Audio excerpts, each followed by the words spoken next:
Hola, hola, hola, ¿cómo les va? Bienvenidos. Aquí estamos con la entrevista de Telediario. Soy Guillermo Jeremía y vamos a, en estos minutos que por delante tenemos, convocarlos a pensar una realidad que sobre el cierre de año ha profundizado la preocupación que hemos tenido en el último tiempo. Y nos estamos refiriendo a la condición que una democracia impone como básica para su funcionamiento, que está ligada con tener en el Poder Judicial una reserva que permita resguardar los intereses que a veces suelen ser tironeados entre el Poder Legislativo y el Poder Ejecutivo, que son los poderes que constituyen la gobernanza de un país. Bueno, esa reserva moral que el Poder Judicial debe tener está desacreditada a extremos que no paran de caer en un abismo que no se sabe cuán profundo es. Y nos referimos a los reproches que se están realizando al Poder Supremo de la Justicia en la República Argentina, al Poder Judicial, que va de escándalos en escándalos. De un tiempo a esta parte, la Corte Suprema de Justicia de la República Argentina, en lugar de ser la reserva moral de una democracia, que para eso está, se ha transformado en la potenciadora de una debilidad cada vez más pronunciada del sistema democrático argentino. Lo decimos por una serie de acontecimientos que se han venido acumulando en el último tiempo, pero sobre todo con la presidencia del actual titular de la Corte, Rosati. Ha habido episodios que rozan con lo ilegal, que no respetan la Constitución. Y lo último se inscribe en una secuencia que tiene a un fallo de la Corte Suprema que beneficia a la ciudad de Buenos Aires en perjuicio del resto de la Argentina, así por lo menos lo perciben 18 de los 24 gobernadores, pero además genera mucha suspicacia lo que sucedió en las últimas horas, la aparición pública de chat de un colaborador cercano del presidente de la Corte, Rosati, instruyendo a un ministro de Horacio Rodríguez Larreta para construir el argumento que le permitió después beneficiarse con un fallo, en una connivencia que, si se prueba, los chats han sido publicados, es inadmisible. Estos chats tienen el aval de que días atrás una colaboradora desde adentro de la Corte Suprema, de otro integrante, de otro cortesano, Lorenzetti, había planteado que esto estaba por suceder y que había un tráfico de influencias entre miembros de la Corte, el presidente concretamente, referentes de un partido político, algo que es inadmisible y en el medio de un fallo que a todas luces al menos merece ser revisado. Hay gente que está pidiendo la renuncia del presidente de la Corte Suprema de Justicia, su enjuiciamiento. Veremos si prospera o no, porque también en eso está tan dependiendo de acciones que el propio Poder Judicial tiene que determinar, que pareciera que está toda trabada la democracia argentina en este punto. Para analizar este tema voy a consultar a alguien que es una referencia del derecho en la provincia de Córdoba, doctor en Derecho, abogado, especialista, fue convencional constituyente en la ciudad de Río Cuarto y también en la provincia de Córdoba, el doctor Ricardo Muñoz, a quien le doy las buenas tardes. Ricardo, un gusto, ¿cómo le va? Buenas tardes. ¿Qué tal? Bueno, quiero preguntarle si está asombrado, azorado con lo que está sucediendo con la Corte. Por ahí da la impresión que no tomamos dimensión la mayoría de los ciudadanos de a pie de cuán condicionante de la calidad democrática que tenemos esto que está sucediendo. ¿Cuál es su primera apreciación a este respecto, doctor? Evidentemente que es una preocupación, porque como muy bien se ha dicho, la Corte es el más alto tribunal de la República Argentina y es el que tiene que garantizar la plena vigencia de la Constitución Nacional y de las instituciones democráticas. Es decir, está colocado en un sitial, en un ámbito institucional sumamente importante, de tal modo que es aquel órgano que tiene a su cargo nada más ni nada menos que servir o ser una especie de faro hacia el cual las distintas autoridades y también la comunidad pueden verse reflejadas al respecto. Es como que debería ir marcando un camino. Pero lamentablemente la Corte en los últimos tiempos, yo diría 2 años tal vez a esta parte, ha ido asumiendo marcadas posiciones políticas. Y acá cuando yo digo posiciones políticas, quiero demarcar lo siguiente. El tribunal, cuando un tribunal declara la inconstitucionalidad de una ley o de una norma, evidentemente que está dictando o ejerciendo poder político, pero poder político con mayúscula porque pone en vigencia la Constitución.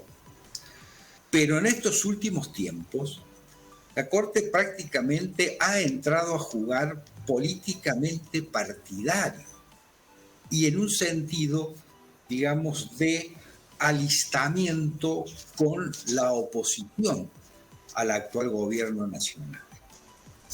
Y la Corte debe controlar al gobierno nacional, pero teniendo la Constitución por sobre todas las cosas y no una simple perspectiva partidaria. Entonces vemos que ha reemplazado la Corte decisiones democráticamente adoptadas por el Congreso de la Nación. Hace un tiempo, después de 14 o 15 años de estar durmiendo un expediente en la Corte, declaró la inconstitucionalidad de la ley que organizaba el Consejo de la Magistratura. Pero paralelamente pone en vigencia la anterior ley del Consejo de la Magistratura que estaba derogada. Es decir, se convierte ahí la Corte en una especie de legislador, diciendo esta ley no vale, pero esta, no obstante que estar derogada, la ponemos en funcionamiento. Entonces, eso significa meterse en el ámbito político propio de cada órgano.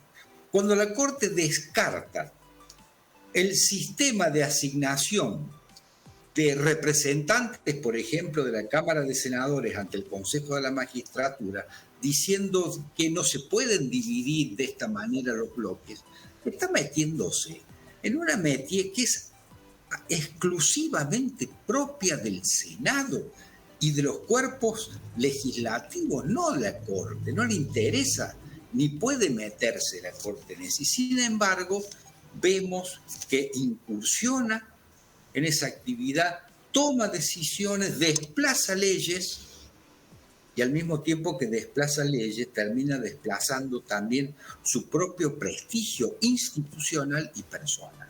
Eso es lo grave. Bueno, hay 2 de los 4 miembros que actualmente tiene la Corte que habían aceptado algo que la Constitución rechaza de plano, que por decreto se nombren miembros de la Corte Suprema de Justicia. Después se corrigió esto, ¿no? Y lo terminaron votando en el Parlamento, pero inicialmente lo habían aceptado, algo que es inadmisible para alguien que tiene que ser el que establezca, como usted lo decía, el faro judicial de un país. Sí, efectivamente, eso es un punto, una llamada de atención muy importante, en el sentido de decir que si 2 personalidades del mundo jurídico, que no puede entrar a hacer juicio de valor ni descalificar los méritos académicos y científicos que tienen los doctores Rosati y Rosencraft, ya la circunstancia de haber estado dispuesto a aceptar una designación sin que pasara por la Cámara de Senadores, eso ya es un llamado de atención.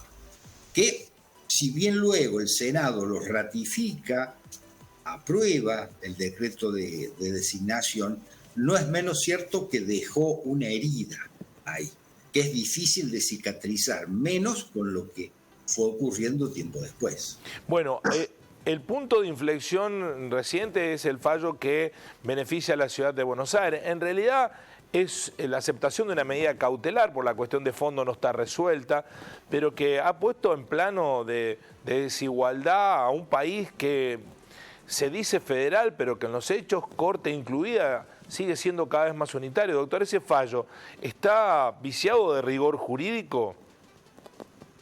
Yo soy crítico a ese fallo, a esa resolución judicial. No obstante, uno ve que existen medios masivos de comunicación de la ciudad de Buenos Aires que hablan loas de esa resolución. Para mí es bastante penoso ese fallo, por varias razones.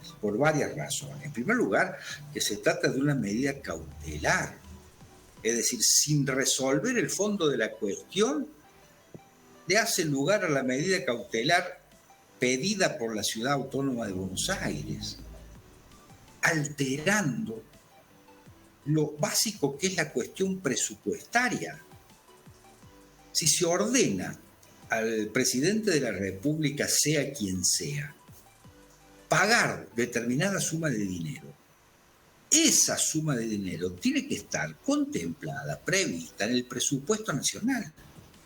No puede el presidente decir, porque hay un juez que me lo mandó, dispongo esta plata y pago. No, para nada. Tiene que haber una partida presupuestaria expresa.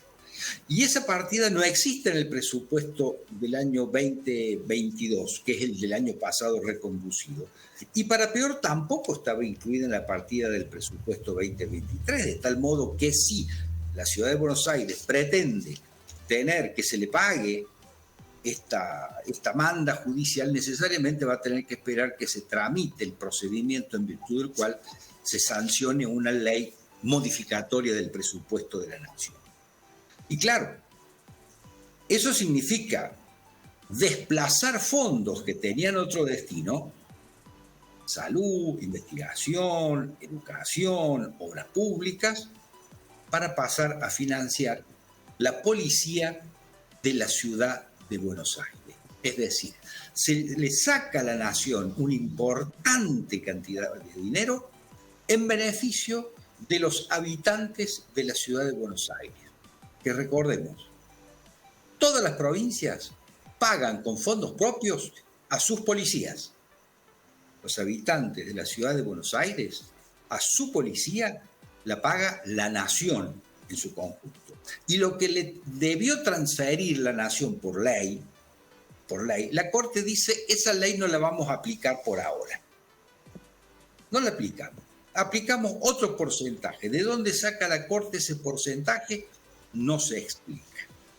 Pero además, es cierto, es una medida precautoria que puede ser modificada en el futuro, pero es muy difícil. ¿Por qué? Porque la Corte ya adelantó opinión sobre el fondo de la cuestión. Y el fondo de la cuestión va a ser ratificar el planteo de la Ciudad de Buenos Aires. Ya dio argumentos de por qué la Nación le tiene que dar dinero a la Ciudad de Buenos Aires. Por eso viene la recusación de los jueces. No pueden seguir entendiendo en esta causa cuando ellos ya prejuzgaron, adelantaron su opinión. Por eso necesariamente no pueden seguir estando. Doctor, sorprende que este estado de cosas no sea denunciado más activamente por los actores de la propia justicia. Asociación de magistrados, colegios de abogados, como si hubiera una aceptación de este estado de cosas. ¿Usted lo percibe así? Porque el reproche del ciudadano común que ve estas cuestiones muy lejanas, aunque son determinantes de acciones que podemos o no ejecutar en nuestro día a día, pero los actores de la propia justicia, ¿por qué cree que hay tanto silencio a este respecto? Por una cuestión de que en general algunos pueden llegar a considerar que dar una opinión adversa a lo que ha resuelto la Corte Suprema de Justicia o a la actual situación del Poder Judicial puede ser entendido por algunos como una opinión favorable al gobierno de turno y desfavorable a la oposición. Es decir, todas las opiniones terminan estando muy sesgadas políticamente. No obstante lo cual, yo creo de que hay ciertas situaciones institucionales que tienen un impacto muy grande en la opinión pública y en la sociedad en general, y que por eso es necesaria una toma de conciencia. Yo acá insisto en lo siguiente. La opinión pública debe tener en cuenta un hecho que pasa desapercibido. ¿Y qué es? Que el presidente Macri celebró con Rodríguez Larreta, jefe de gobierno de la ciudad de Buenos Aires, un convenio de transferencia por el cual le pasó a la ciudad de Buenos Aires activos físicos de incalculable valor, sin cargo, edificios de las comisarías, armamento, patrulleros, helicópteros, aviones, caballos, perros, y además le transfirió el personal. Ese personal es el que se tiene que hacer cargo la nación argentina. Y todos los activos físicos que la nación le pasó a la ciudad de Buenos Aires sin cargo fueron activos físicos pagados por todos los argentinos, lo cual significa que esta transferencia implicó un extraordinario enriquecimiento de la ciudad de Buenos Aires, por lo que llama la atención el porqué de esta obstinación en seguir planteando acciones judiciales para pedir siempre más, cuando ha quedado claro que el porcentaje que la nación le pasa a la ciudad de Buenos Aires es suficiente para afrontar los gastos de la prestación del servicio de justicia. Es decir, se le están transfiriendo fondos que exceden eso y para ser destinados a algún otro fin. Doctor, ¿qué mecanismo está funcionando? Porque además de estas cuestiones, la Corte parece mirar para otro lado en episodios en los que debió haber intervenido. Por ejemplo, siguen estando en sus puestos de fiscales funcionarios judiciales que fueron registrados y denunciados e imputados en hechos delictivos por acciones al margen de la ley. Ahora vemos que un grupo de jueces son registrados con imágenes, audios, participando de reuniones o un viaje al lago escondido con aquellos que después o antes fueron beneficiados por fallos que habían adoptado. Y la Corte Suprema no acciona frente a esta realidad, no toma ninguna determinación, deja que el agua vaya, que corra. Esto no es, de reproche. ¿No debió intervenir suspendiendo jueces e impulsando acciones? Por lo menos asumiendo el rol de cabeza del Poder Judicial y adoptando una serie de medidas, no solamente de carácter disciplinario, sino también promoviendo las denuncias pertinentes ante el Consejo de la Magistratura. Porque es el órgano encargado, Consejo de la Magistratura y Jurado de Enjuiciamiento, el encargado de hacer efectiva la responsabilidad de los jueces cuando no cumplen acabadamente sus funciones o que realizan actos denominados de mal desempeño.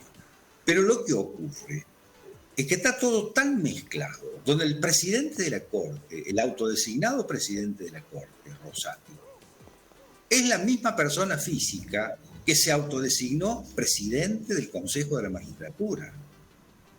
Entonces, estamos viviendo una situación de hegemonía por parte de ciertas personas que van asumiendo cada vez mayores potestades públicas y, por supuesto, no están cumpliendo las funciones que deben realizar para el saneamiento del Poder Judicial. Es grave esto que está pasando, es grave. Por eso es necesario que colegios de abogados, es necesario que universidades, es necesario que organizaciones de la sociedad hagan un llamado de atención y que se realicen acciones de esclarecimiento de lo que está pasando. Doctor, ¿y cómo se sale de esta situación? Porque además los mismos que tienen que revisar las conductas impropias son los que las cometen. Y entonces no hay poder político suficiente como para impulsar acciones. ¿Será la gente saliendo a la calle la que tendrá que, cuando nos demos cuenta de lo que esto implica como condicionante de nuestras vidas, cambiar este estado de cosas? Ya ha ocurrido en otro tiempo en la Argentina, con algunas decisiones de la Corte, la gente las rechazó y debieron volver atrás. ¿Qué vislumbra como salida? Porque un poder judicial tan desacreditado, que encima va hundiéndose cada vez más en esta ciénaga del desprestigio, ¿cómo se sale? Lamentablemente estamos viviendo una situación de bloqueo institucional, donde resulta prácticamente imposible adoptar decisiones. Tratar de sacar hoy una ley por parte del Congreso de la Nación es casi imposible, habida cuenta que cuando se presente el proyecto para ser tratado en el debate en las cámaras, no dan quórum, se van, no aparecen, por lo tanto la decisión no se puede tomar.